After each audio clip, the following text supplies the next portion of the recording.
नमस्कार दोस्तों, आध्यात्म के एक और नए अंक में आपका हार्दिक स्वागत है। दोस्तों, शनिवार को सूर्य पुत्र शनिदेव का दिन माना जाता है।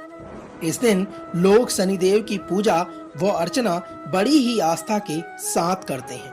कोई शनि को प्रसन्न करने के लिए तो कोई उनकी साढ़े साती से बचने के लिए उनके मंदिर में जाता है और शास्त्रों के अनुसार शनिदेव की पूजा करता है। कहा जाता है सूर्य देव की पूजा सूर्यास्त के बाद की जानी चाहिए। शनि मंदिर के पुजारी का मानना है कि शनिदेव के दर्शन मात्र से ही वे प्रसन्न नहीं होते। उन्हें प्रसन्न करने के लिए आपको उनके मंत्रों का जाप करना होता है। अगर आप बिना मंत्र के उनकी उपासना या पूजा पाठ करते हैं तो आपकी पूजा अधूरी मानी जाती है। शनिदेव की साढ़े साती से बचने से लेकर उनकी प्रार्थना करने तक के लिए अलग अलग मंत्र ग्रंथों में मौजूद हैं, जिनका जाप करने मात्र से शनिदेव प्रसन्न हो जाते हैं। किंतु क्या आपको मालूम है कि शनिदेव को साढ़े साती यानी क्रोध का देवता क्यों कहा जाता है?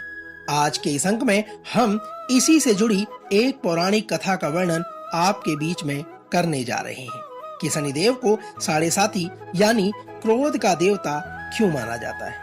तो आइए आरंभ करते हैं शनि के क्रूर होने की पौराणिक कथा के सार को। दोस्तों, पौराणिक कथा के अनुसार जब शनिदेव छाया के गर्भ में थे तो शिव भक्तिनी छाया ने भगवान शिव की तपस्या की।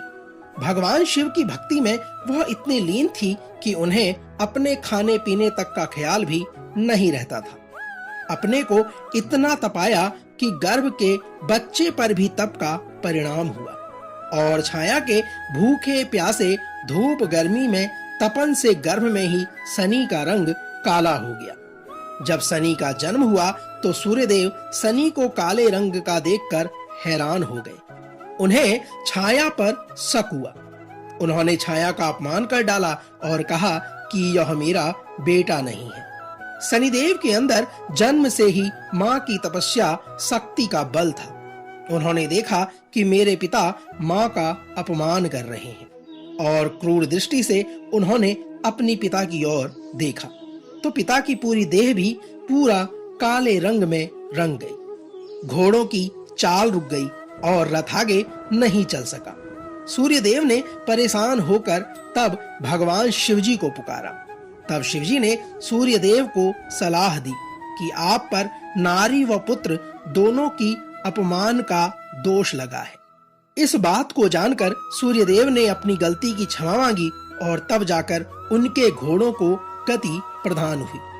दोस्तों, इसी से जुड़ी एक दूसरी कथा का प्रचलन है कि माना जाता है कि शनि की दृष्टि में जो क्रूरता है वह इनकी पत्नी के शाप के कारण है। यदि बात करें ब्रह्म पुराण के अनुसार बचपन से ही शनि देवता भगवान श्री कृष्ण के परम भक्त थे। वे श्री कृष्ण के अनुराग में निमग्न रहा करते थे। वयस्क होने पर इनके पिता ने चित्ररथ की कन्या से इनका विवाह कर दिया। इनकी पत्नी सती साध्वी और परम तेजस्विनी थी।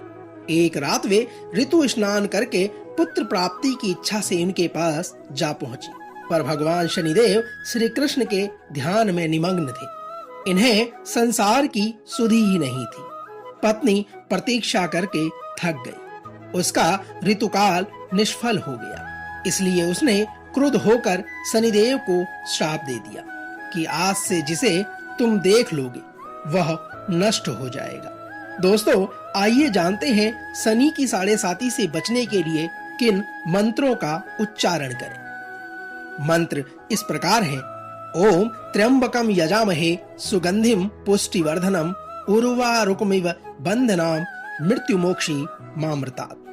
इसके अलावा भगवान शनिदेव का ओम नीलांजनम समाभासम रविपुत्र यमाग्रजम छाया मातंग संभूतम तमम नमामि शनेश्वरम। इस मंत्र का जाप भी आप भगवान शनि की साढ़े साती से बचने के लिए कर सकते हैं।